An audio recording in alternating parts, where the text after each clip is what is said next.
Welcome to Codex, History of Video Games. I'm Mike Coletta. And I am Tyler Osby. And that didn't have any delay. All right, we'll open up a little inside baseball. Welcome to We Codex. had some technical issues. We had some technical issues. This is good. I just got excited and I blurted it out.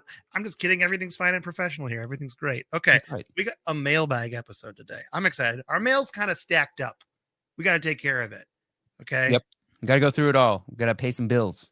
Do we pay bills on email? I don't know. I don't think so. I think we don't. I could be wrong though. Do we have any bills? We have bills as a podcast. We have bills. Yeah, that's true. We just don't tell people about them. And it makes me even laugh harder when people are like, are you guys making lots of money? And I'm like, no, none at all. Okay. Actually, we're losing money. We're losing money on this. Okay. So this is for the love of the game. Okay, everybody.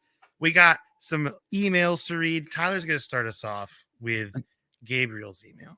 This one's from Gabriel. The subject is Smash. And it is very simple. I have one question. Why aren't Mallow and Gino in Super Smash? Love the show. Thanks, Gabriel. The reason they're not in Smash is because there's a vast conspiracy trying to keep Mallow and Gino out of every game made by Nintendo or anybody else. Because I don't think they've been in any other games besides Super Mario RPG. And they're very popular characters. I think that there's got to be something going on there that's worth digging into. Mm-hmm.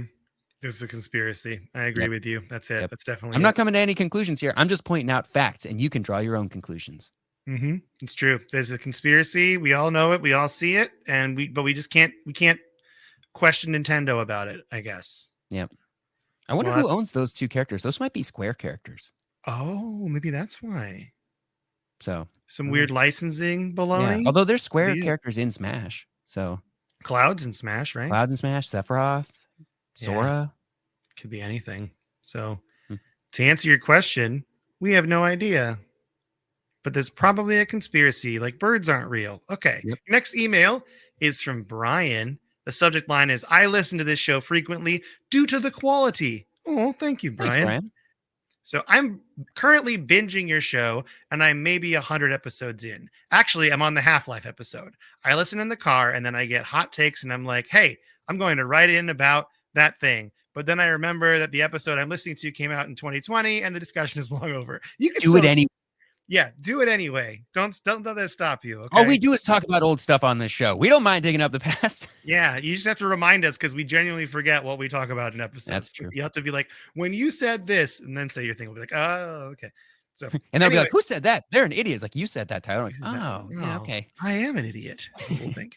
Anyways, my question is, what's a game series that's considered a staple that you didn't try until later but ended up loving? I hadn't played a Metroid game since Metroid Prime on the original GameCube, and though I liked that game, I was never really incentivized to return to the series. Recently, when my son was undergoing a long hospital due to some chemo complications, I played Zero Mission on the Game Boy Advance emulator on my Switch, and I really enjoyed it. Since then, I replayed Metroid Prime Remastered, and I got a copy of Metroid Dread and The Samus Returns on 3DS. It's one of my favorite franchises. Love the show, and I look forward to hearing your guys' answer in 6 months when I get caught up. Well, Brian, my specific series is Metal Gear Solid because I never played that, and now I'm playing it, and that's the game, and that is considered a gaming staple, I would say, right? I would say so, yeah. What about you, Tyler?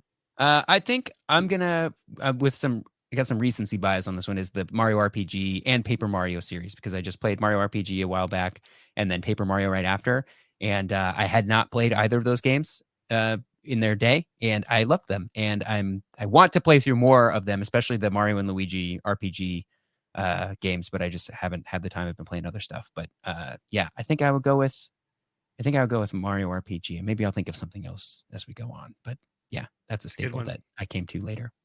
It's a really good one. So we got Metal Gear Solid and Mario. I mean, Metroid's a great one. I still haven't played many Metroid games at all. I've really only played Prime Remastered, I think. Yeah, I haven't played the other Prime games. I played a little bit of 2 and a little bit of 3, but I couldn't get into either of those. I'm hoping they do remastered like they did for the first one, because that is the best way to play that game.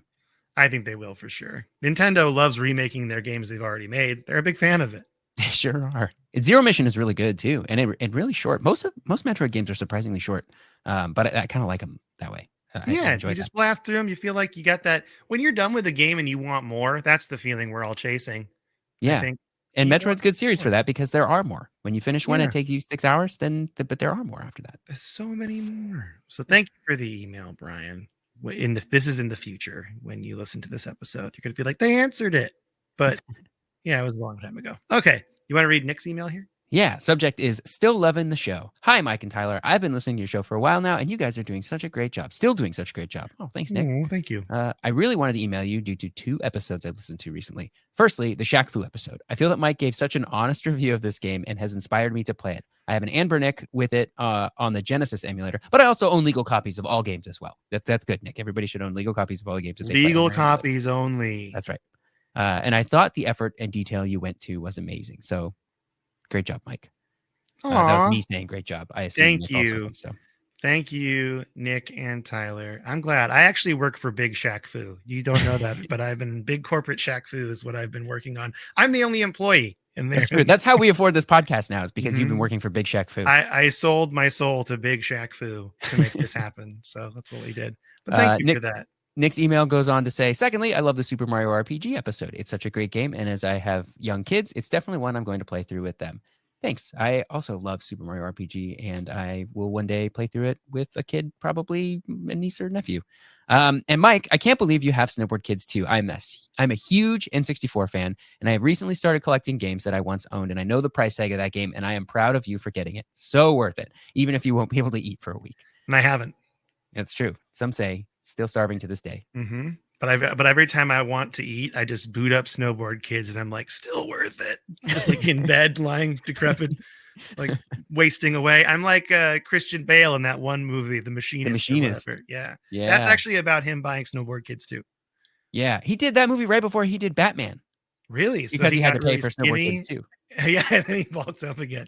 Christian Bale, big Snowboard Kids 2 fan. You heard it on the History Podcast. It's a fact now. Yep. Thanks so much for your podcast. It's one of mine and my kids' favorite pastimes, going for a drive and listening to Codex. Thanks, Nick. Thanks, Nick. Oh, that's sweet to say. Thank you, Nick. We're happy to be a part of that. I'm excited for this next email. Are you ready? This is a good one. This is from Thomas from Switzerland. International email. Mr. Subject, Worldwide. Feedback, questions, and suggestions. Hello, Mike and Tyler. This is Thomas writing to you from Lucerne, Switzerland. I started listening to your podcast about a year ago, and I'm currently at episode 206. In this episode, Mike talked about his trip to Europe and his visit to my hometown, Lucerne. It was nice to hear that you enjoyed your time here. If any of you happen to be in Switzerland again, feel free to contact me. I'd be happy to show you the beauty of my homeland. Smiley face. I will be there again. So I'll let you know. I think I'm going to be there in like 5 months potentially. Ooh. So maybe no more than that, probably 6 or 7 months. Since I wanted to write you for a while, this email will be a long one and cover many different topics. I apologize for that in advance. What's really funny about the sentence is it's not very long. So that's very kind of you to apologize, but it's not super long. Here we go. I want to start with 2 things I really like about your podcast, the book club format and the 20 questions game. I hope you are still doing these formats in the current episodes. Well, guess what? We're playing 20 questions today. So get excited. Okay, Thomas. And then the book club format's going to stay. We like the book club too. I like it. Do you like it, Tyler? Yeah.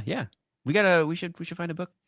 We should find a book. And I'm not just saying that because when we do a book club format, it's a lot easier for us. But it is. It's a lot easier for us because we don't have to spend too much time like digging and scouring through the internet. We could instead just read a book, and that's kind of nice and relaxing. So let's go on with some questions to you guys. In the early episodes, you talked about changing the name of your podcast, but you never did. May I ask what name you wanted to switch to and why you never did it? Well, want me to answer this one, Tyler? Because I fondly remember this because fondly? Yeah, fondly is the wrong term. We wanted to change the name of our podcast to Infinite Bits. That was the idea we had. I think we even say it in an episode that we wanted to change our podcast to that. And that was our mistake because then a couple months later, someone made a podcast called Infinite Bits about video game history. And I'm not saying they're connected. It could just be parallel thinking, but that's why we never changed our name. It kind of made us feel sad. At least made me feel sad. I don't know how you felt, Tyler. I still like the name Codex, though. I do too. It's just really long. You know, in the age of internet SEO, it's like it's a really long name to get out there. Yeah, that's true. But I still like it as well. Also, there's a lot of things named Codex. Like Codex is not an uncommon name. That's true. So that's why it's kind of why we wanted to change it to begin with. But then Infinite Bits was great, and then it was just gone off into the wind. But that's okay. So that's why we never changed it. Next question. You started discussing the games made by Rare. Unfortunately, you never finished this series. Do you plan to catch up on that at some point? Caught in 4K. Oh, Tyler got caught in 4K. Ooh. We probably will, though. That's a good idea. We probably will. should do that. Yeah, Yeah. I should. What distracted us? I wonder, we got to look back and see what stopped us there. Yeah, we must have got caught up with something else. We got like maybe lost in some interviews or something like that. There was a time where we didn't do a lot of interviews at all. And then this year, I feel like we've done more interviews than we've ever done. So it's been kind of. We got another one coming. You got another one coming. Maybe two, potentially. We got to talk about that. It's your buddy. Your fighting buddy. I got friends. So yeah, he's got friends. So we're going to talk about that. But next question. Do you collect any retro video games? My dear friend, get ready. I have been collecting games for NES, SNES, N64, and Game Boy Color for over 15 years and have now reached nearly 600 games, about half of which are complete in-box CIB. If you answered question 3 with yes, are you familiar with Analog's hardware? I think the FPGA hardware in general could be an exciting topic for one of your episodes. That's a really good idea. That is a good idea. I actually, yes, Tyler and I collect. I think if Thomas is listening to this in the past, you probably haven't hit the part where I start hitting N64 collecting pretty hard. I am not doing case and box because I live with someone.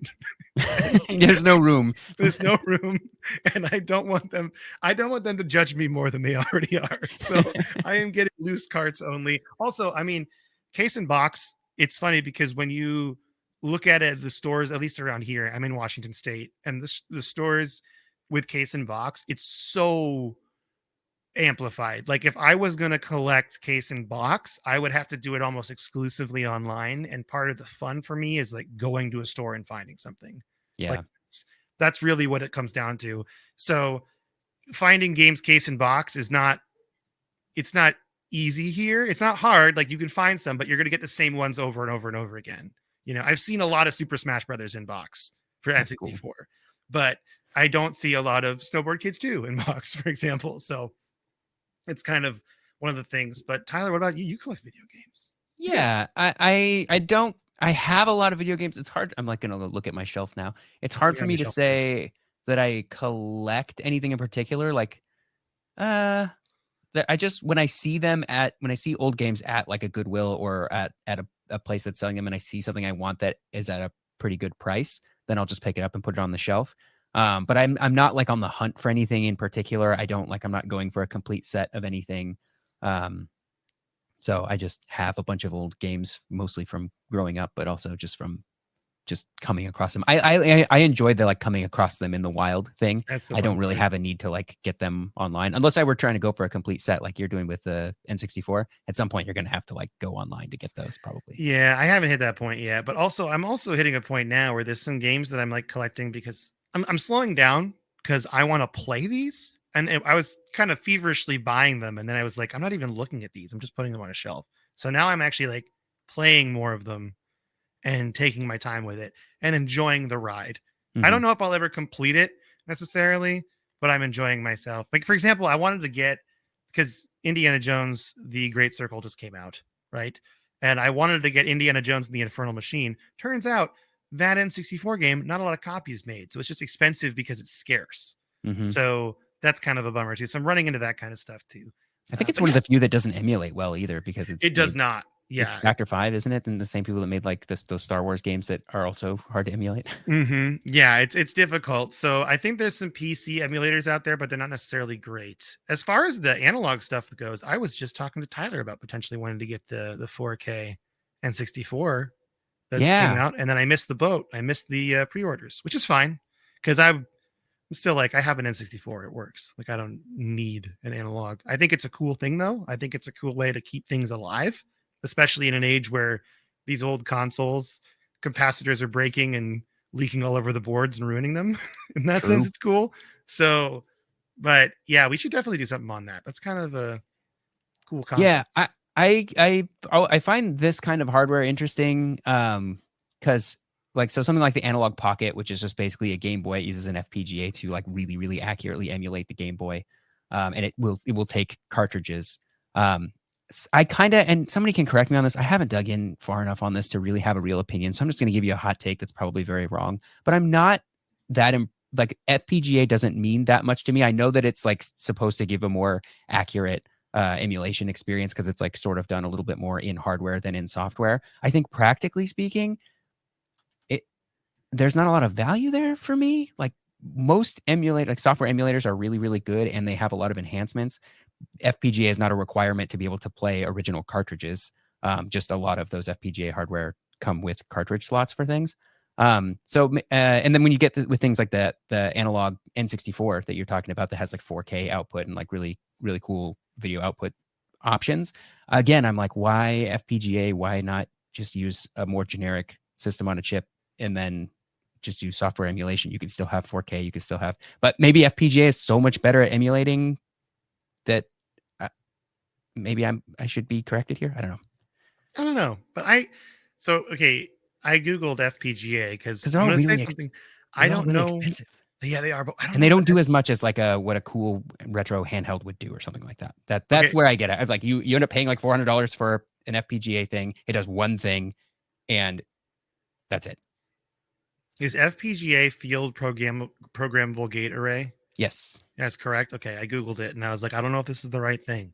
So, is that just means they're emulating the hardware, kind Yeah. of? Again, I shouldn't This would really be a talk great a reason to lot do an about this. episode on this Yeah. because we don't know. So, Yeah. I shouldn't what? I shouldn't like espouse my dumb opinions on this when I clearly don't know everything about it. No, I'm just you like should when I look espouse at the your thing, opinions. They're when I look not at the thing stupid. that's on offer, it just doesn't seem as good as the other things. But then they say it's FPGA, and like that's supposed to really dial it up for me. Like I don't know, I don't have a problem with the current offering. I Well, don't know. Anyway, here's I think I know why. I don't want to try to diagnose you, Tyler, but I think I know why because you're big into modding, and modding does a lot of the stuff. Like for example, for N64s, you can mod it to be HDMI. You can yeah, like you can do that instead of like buying these really expensive things. And I think that would like change it in a way. Am I right in yeah. that? Is that like a thing you'd rather do? Yes, because I think what people are going for when they say this is an FPGA is they're like this is as good as real hardware for playing this thing. Which when it comes to things like N64, I'm like, have you played an N64 game recently on real N64 hardware? Burp, I don't. It doesn't run great. burp. It doesn't run So great. like that's not really a selling point to me. Uh, but they just do the one thing, and I'm like, just buy an N64 if you want this like accurate. Because the analog 4K HDMI thing is like $400 or whatever. You can just buy an N64 if you're looking for a really like stock experience. But if you want all the doodads and like make it look better and all that stuff, there are more economical ways to do that than spending $400. But again, somebody likes these. There's clearly a market for these. So maybe I don't know something. I think it's the thrill of having the physical media, and by that I mean the game carts and stuff, because I have multiple people I know in my life that love analogs products, and it's because they like having, I think, the new thing that plays their carts that they own, Yeah. which is fine. But I'm also like in the same boat as you, where I'm like, I'm not afraid to use an emulator when I legally own the Of course. game, obviously. And again, I don't have a problem with a thing that does one thing. It's just the FPGA part where they like it's like thrown out as this like, oh, it's FPGA, so you know it's good. And it's like, is it though? Or am I just paying a lot of money for something that is the same when it could Mhm. be like it doesn't have to be a $400 thing that plays my N64 cartridges. It could be a $100 thing that plays N64 cartridges and probably just as good. Anyway. You know what? You know who I want to try to get on? I want to try to get one of the like gaming history org people on to talk about video game preservation, because if Mm. analog stuff like this FPGA stuff helps with preservation, I want to know how. Does that Yeah. make sense? And because again, I think you and I are in the same boat where I don't know that much about this. That's just why, like, I'm like, what is the pro other than that you can use your old carts? Like, that's really all I see. Yeah. Well, and there are like things like the Mr. FPGA that is like hooks up to a Raspberry Pi and stuff that doesn't Mhm. have a cartridge slot that just plays your ROM files, but with an FPGA, and that's just better, I guess. I don't. There's also I the have yet to be convinced flasher. that FPGA is better. Isn't there a flasher that you can just put your cart in and it rips the ROM out and Yeah. copies the ROM out, and then you can just have your ROM? Yeah. So And then you you can just play could it on your you computer. you could do something with that to play a cartridge directly off of that too. So you like playing the original cartridge. I don't think brings a lot of value other than you get to pop the cartridge in and push the button, and like that's cool. But like from a accuracy perspective, it doesn't bring any value. This is good. This is a good conversation that Thomas has brought up with us. This is Yeah. nice. I wonder if he and knows. again, I don't know as much as I should probably. So I would love to be If corrected. you want to, this is a good thing for someone to email us in and talk about. If you're a big FPGA stan and you know a lot about why these are important, you should reach out to Tyler and I, because I'm in the same boat as you, Tyler.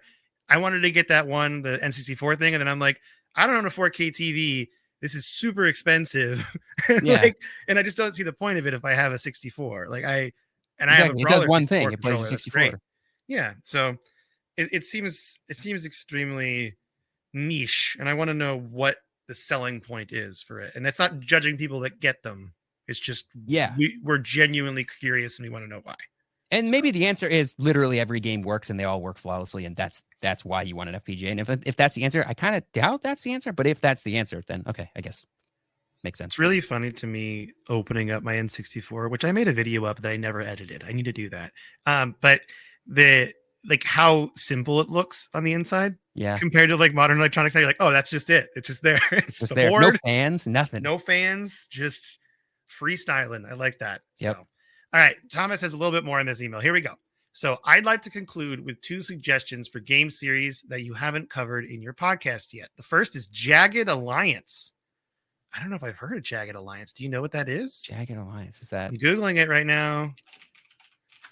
Turn-based tactics. Ooh, these are cool. These are really cool. All right. Also, looks like some serious IP shenanigans going on with Jagged Alliance. Like they've been moved around and swapped between multiple companies. So that'll be interesting. Oh, and Jagged Alliance 3 just came out. So it's like a newer last year. So it's like an actual new version of this series. Awesome.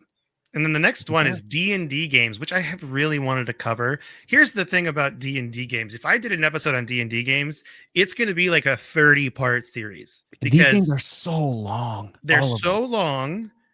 Also, they're like what RPGs as we know it in gaming came from. So there's like early MUDs and stuff like that, or a lot of them are D&D stuff. I mean, Moria is a RPG that was made a long time ago that's just like ASCII characters, like that you just go through Moria. So there's like a lot of stuff there. It's really interesting stuff. I would do this. It's just going to be a big time crunch. And also, I love Baldur's Gate Dark Alliance 1 and 2. I've preached this on this podcast many times, so I would love to talk about those because that's where my nostalgia with D&D gaming comes from. So, all right. I would be thrilled. Oh, go ahead. I did, when I saw this email a couple of days ago, I did buy Planescape Torment because it was a couple bucks off on Steam. It was pretty cheap because they did like an enhanced version of it a few years ago. And that's the one I hear people say, oh man, the best writing in any video game ever, Planescape Torment, but I've never played it. Ooh, does that mean that as Steam Brothers, we might be able to play it together? Yeah, I don't know if we can play it together. Steam Brothers. Well, and by together, I mean one of us plays it while the other one streams it on Discord. Like we do. That's what we do. That's what Tyler and I do. That's how we hang out. It's nice. It's very nice. I highly recommend it to everybody. Also, it doesn't make me angry like certain video games out there. Okay, so I'm going to finish this email. Here we go.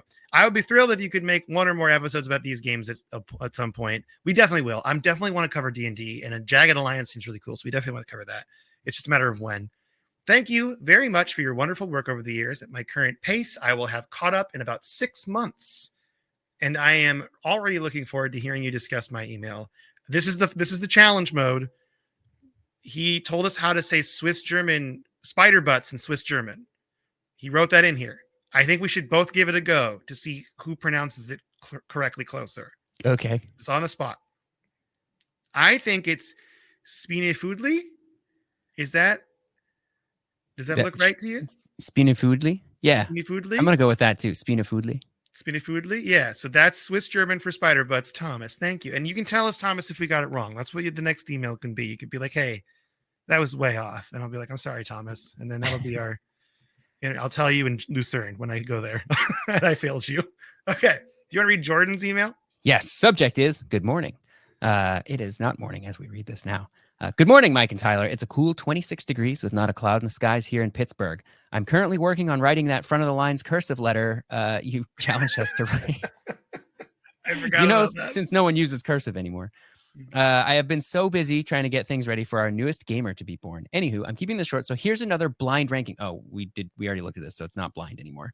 A blind ranking you two can do together. What is the most evil corporation or army from video games? We have Oh, 5 whoops. here. Oh man, how about this?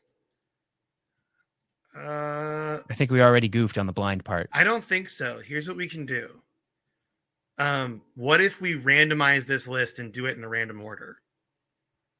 Oh no, but we know what all of them are. Oh, that's a good point. Okay. Well, I mean, this is my fault. I screwed this up. I copy pasted it in here. So that's okay. We can just discuss a ranking though. So I'm gonna in our notes here. I'm gonna make a new ranking list. So the first one on this list. So this is most to least evil. Most to least evil, and we're not. So let's start at 5. Let's start the least evil. Okay, least evil at 5. I'm going to read the whole list for everybody so that you guys are all not blind with us.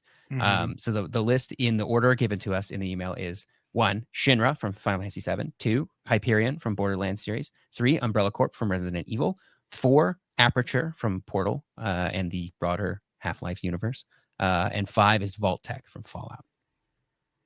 Okay. So least evil, I think, for my money, number 5, least evil is Aperture Science. Agreed. That's not no evil, just the least of all. Just the least. They do what they must because they can. Right. So they put the mind of a secretary into an AI. Okay, not a big deal. Everything's fine. Yeah. Spoilers?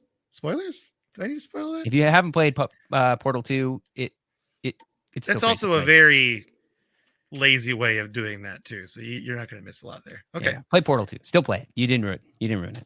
Okay. Number 4. What do you think is? That's good because I don't want to go back and edit that. So that's good that I didn't ruin it. So all right, for least, I'm going to say Hyperion.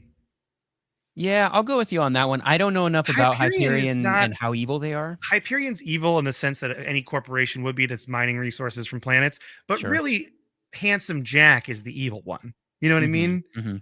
I don't think it's like, yeah, they're bad, but it's not as bad as like others could be, you know? Yeah. For me, there's a clear number 1 on this list. Yeah, I think so too. Okay. So number 3 for me is either going to be Vault Tech or Shinra. I don't know anything about Shinra though. What is Shinra? Your number 1 is different from mine then. Oh, really? Yeah. My number 1 is Umbrella. Okay. My number 1 is going to be Vault Tech, especially if we're going off of the Fallout TV show. Okay. Because I didn't know if the TV show is that canon. Sure. Why not? That they caused the nuke. Okay. Again, the spoilers. That's not very old. That's yeah. Well, new. Yeah. You know, Vault Tech is bad. Yep. But I guess it depends on what kind of apocalypse is more evil then. So we want to put Shinra at 3. Is that what we're saying? Shinra goes 3? Or do you want to put Umbrella Corp at 3? I want to put Umbrella Corp at 3 mostly because I have spent 0 time playing Resident Evil games. It's a zombie apocalypse, Tyler. What did Shinra do? Destroyed an entire planet? Okay, I didn't know that, to be fair. I didn't know that. Shinra is all kinds of like clone army, genome soldier, made Sephiroth. Hey Jordan, congratulations on having a child, but not congratulations on ruining our rapport in this podcast right now. Well, and this is the last episode of this is Codex. The last episode of Codex. This is what broke us. Yep. Okay, so I'm never talking to Mike again. You're like, good luck with Metal Gear Solid, and you just never message me again. Block. Okay, so you want to put then I guess Umbrella Corp doesn't destroy the world. To be fair, zombie apocalypse is pretty bad, and I think they are definitely worse than Hyperion or Aperture Science. For sure. Okay, I'll allow Umbrella Corp only because of my ignorance of Shinra. Yeah. So Shinra is, and this is kind of a little bit spoilery for Final Fantasy VII, but it's fine. Shinra is extracting the life force out of the planet in Final Fantasy VII, which is made up of, as I understand it, the dead souls of all the people in it. So like people die and then they fuel the planet, and then Shinra's just sucking it up for energy.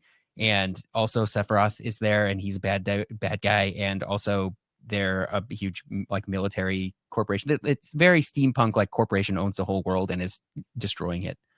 I have a fun prank idea. If your nephews ever ask you what geothermal power is, just describe to them what Shinra did in Final Fantasy VII. Just be like, Yeah. guys, all the dead people are inside the earth, and then they, you're Yeah, not and then we needed to make energy. technically So, wrong. yep.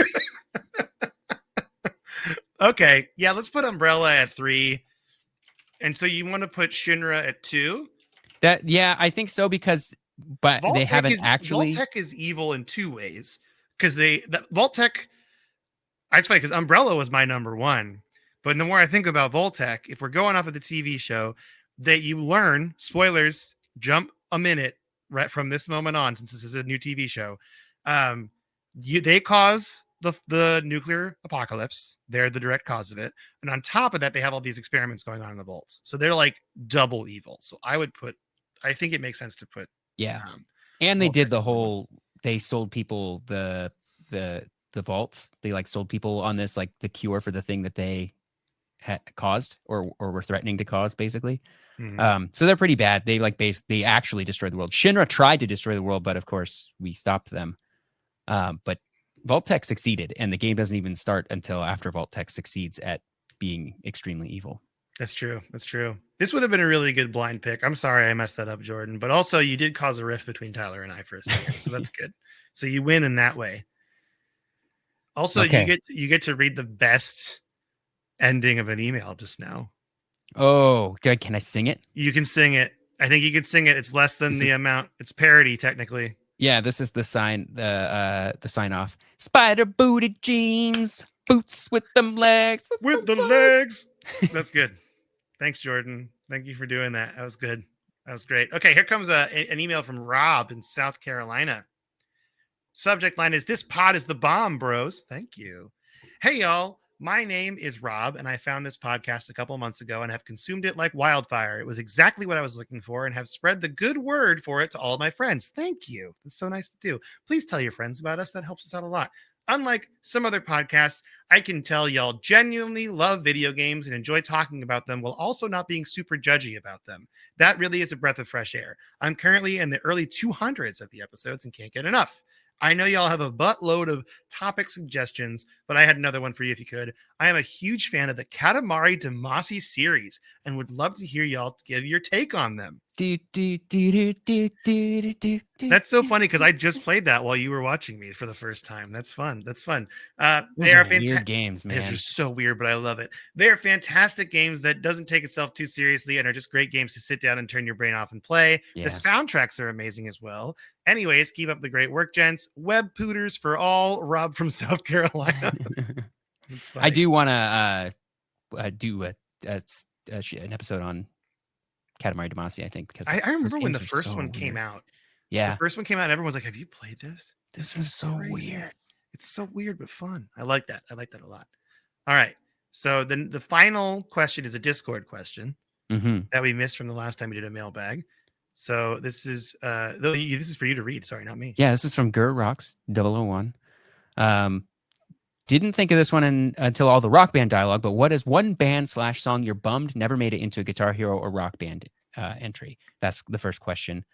Mike, what is your answer to this? Mine particular song is video game related. I want Superman by Goldfinger from Tony Hawk. Right? Wouldn't that be pure fire? That'd be pure fire. That's good. Thank you. Man. Oh, yeah, that's really good. For me, the song I don't think ever made it in was that surprises me is Hotel California by the Eagles. Not video game related, but it just feels like that's a song that should be in a Guitar Hero, you know? It should be. In a world where you got like Freebird in there, like come on. Oh yeah. You got to get Hotel California in there. Okay, so the second question is, also, they both had a run of band-specific games like Guitar Hero, Aerosmith, Rock Band, Beatles, Green Day, AC/DC, kinda. What other bands or acts do you think could support a standalone rhythm game? Do you want me to go first? I can go first with this because my initial, now that I'm reading the question, I'm kind of doubting it, but I think they have enough songs to do a game, and that would be Electric Light Orchestra. It's kind of a random pick, but I think they have a big enough catalog to make a fun game. Yeah, and enough like singly things that are fun because like you could. Go ahead. Oh, I was gonna say, did they make an ABBA one? Because that would also be good. Ooh, I don't think so, but Because ABBA would be fun, especially if you did a rock band and you could like somehow support multiple microphones for different vocals. Because there was all yeah, those like the people Beatles singing. did that. Yeah, that'd be fun. I would like that. That'd be a fun time. Yeah. Oh man, that's Those a are my great one. two suggestions: Electric Light Orchestra and ABBA. Okay, mine is I would have said Rush because That's a good one. they've got the catalog. That's a However, good one. I don't know if many of their songs lend themselves very well to being played in like a party format. There are some. There are some good ones. You can play Limelight, which is on there. You could play Tom Sawyer, of course, that's on there. Like all of the good Rush like singles are in Rock Band Guitar Hero, but I do think they could support an entire game. But my number one pick for a band that could support an entire game that we don't get any songs from in any game ever is Led Zeppelin. That's so good. That's so good. They've got the catalog. It's varied enough. I think they've got enough singles that they could do a whole game. You could even sell DLC because they have so many songs. You sure could. You could. You really could. That's a really good one. It's good. That was a great question. Thank you, Kurox001. Well, now we're going to play 20 questions. So this is for you, Tyler. Okay, good. Because I didn't think of any. You're guessing. You're guessing. I'm guessing. I picked out a game for you. Okay. So I'm going to move this over here. So I'm ready to answer your questions. And you know that I know that this game exists. I know that you know this game exists. I don't want to say anything more than that because I might spoil what game it is. So, yeah. So go ahead and start your questioning. Okay. Now, begin. Is this game a PC or console exclusive? I can only ask yes or no questions, right? So yes. you can answer that with a yes or no. Is it an exclusive to whatever platform? I guess it is not exclusive. No. Okay. Did this game come out before the year 2000? The year 2000? No. Okay, so it came out after the year 2000. It is not an exclusive. Did it come out before 2010? Yes. Okay, so between 2000 and 2010. How many questions is that? Like 4? That's 3. That's 3. Okay. Okay, you're keeping track. Okay, so between 2000 and 2010, not an exclusive. Is this game a first-person shooter? Yes. Okay, first-person shooter between 2010, 2000. Did this game come out on PlayStation 2? Yes. Okay. First-person shooter on PlayStation 2. But not console exclusive. But not console exclusive. But it could be exclusive to consoles if it were the game. Is it Black? Dude, you got it. By Criterion Games. You got it in 5. Dude, I knew you would get it. Oh, man. You talked about this game a lot. So I was like, I played it. You might get this really quick because I've never played this or tried it. It's now on Game Pass. It pops up on Game Pass. Ooh. It is one of those games that was like, it was very cool at the time that it came out. It had like great graphics. It had some really cool destructible environment stuff. It was made by Criterion, the same people that made the Burnout games, which is like kind of weird. That they made this awesome FPS game after making like 6 racing games, and then it came out, and then we just no sequels, no nothing, not even a PC release, just PS2, Xbox. That's it. It's wild. It's wild that it's like that too. Yeah, it's a cool game. Yeah, so I just thought it was like a fun little throwback. I'm looking at a little picture of the gameplay right now. It just looks, it's just go in and shoot the bad guys, you know. Yeah, well, that's good. That's good. I'm glad. I mean, actually, that was pretty easy for you, but you were on it today. That's nice. All right. Well, what you been playing, Tyler? I've been playing a lot of things because I'm going to show you my latest handheld. Yeah. That I got. I got a Retroid Pocket 5. GameCube colored. It looks good. See. It looks good. It's got like a yellow thing. So anyway, I've been playing just like a bunch of different things on it. I have been playing a little bit of Peace Walker, not at the same time as you've been playing it. I was just like playing it mostly to test out PSP games on this thing, but it plays pretty well. And there are some mods for the PSP version that let you use the right analog stick. It's pretty bad. I need to see if there are options that I can change with it because it's better than playing with the face buttons as your aim thing on the original PSP. Oh yeah, but it's not much better using a joystick for it. It's pretty bad. Let's see, what else did I have on here? Oh, I am making my way through. I finished Call of Duty Ghosts, and I'm making my way through Advanced Warfare. What did you think of that twist ending? Ooh, and then no sequel. And There's no a real cliffhanger sequel. there. It's a cliffhanger, not a twist. It's a big cliffhanger, and there's no sequel. Nothing will Yeah. come of it. It's too bad. Yeah, it It's really the felt worst. like I liked Ghosts a lot because it felt a lot of the Call of Duty games feel like you are, and this is by design, you are like one part of the massive war machine, like especially in the World War Mhm. II games. Like you're just a soldier, like there's a regular soldier, and there's a whole world war happening, and there are several games because there's a war happening in Europe, and there's a war happening in, and it's real. It was real life. Ghosts. So a lot of the games feel that way, where you're just like one soldier and part of like a larger thing, which is very cool. But Ghosts felt like you were not that you were like some sort of super soldier, but because it's like almost it's not quite post-apocalyptic, but it is in the future where some bad stuff has happened and like America is weakened. A lot of like the countries that are coming up, like something happened in I think it's in the Middle East, like all the oil Mhm. fields get blown up or something. So the South American countries that have oil sort of band together and give us grief in the US where things are going poorly, I suppose. Um, so it's very American centric, of course, as all Call of Duties are. Calls of Duty. But Call of Duties. yeah, it was interesting to feel like you were part of just like a small sort of unit that like goes in and does stuff like not quite Black Ops stuff because like I don't know, it was just cool. It was neat.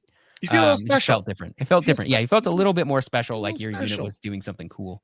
Um, yeah, and Advanced Warfare, I'm not very far into it, so I can't really talk That's the about it one yet. with Kevin Spacey. Is it? I I think haven't seen so. him yet. And it's also the one that I fell off of Call of Duty officially on. Hmm. So I'm curious what you think. I think I beat the story of it though, but I can't Yeah. really remember.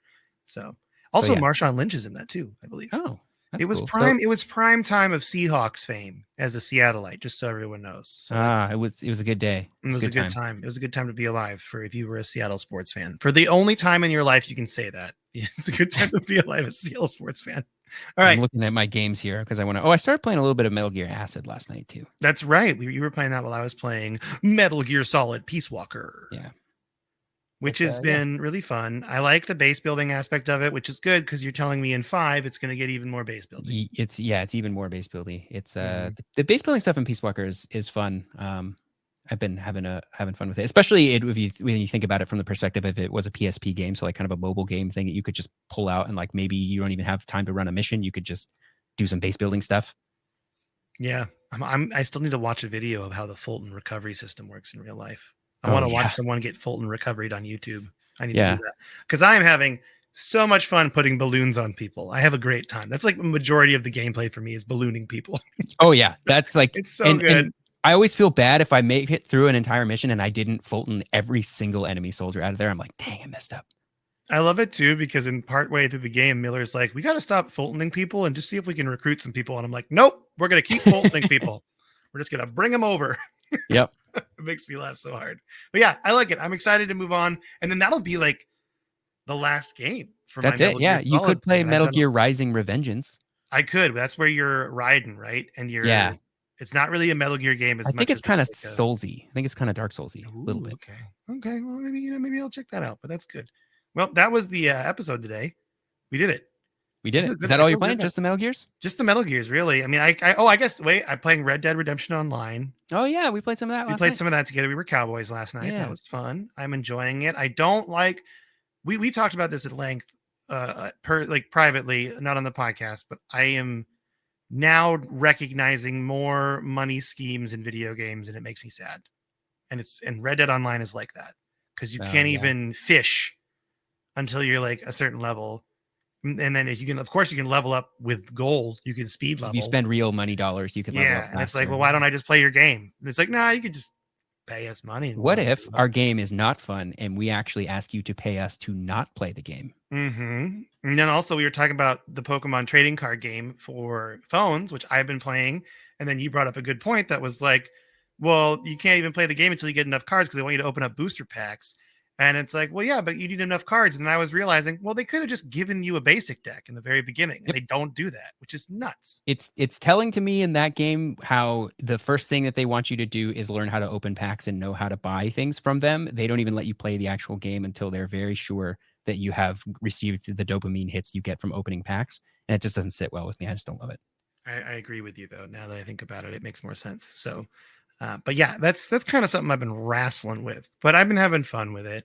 So if you have any email comments you want to send to us, you can do that at codexhistorypodcast@gmail.com. You can join our Discord link by going to codexpodcast.net. That's got all our links there, the Discord, contact form, all that stuff, our Trello boards too.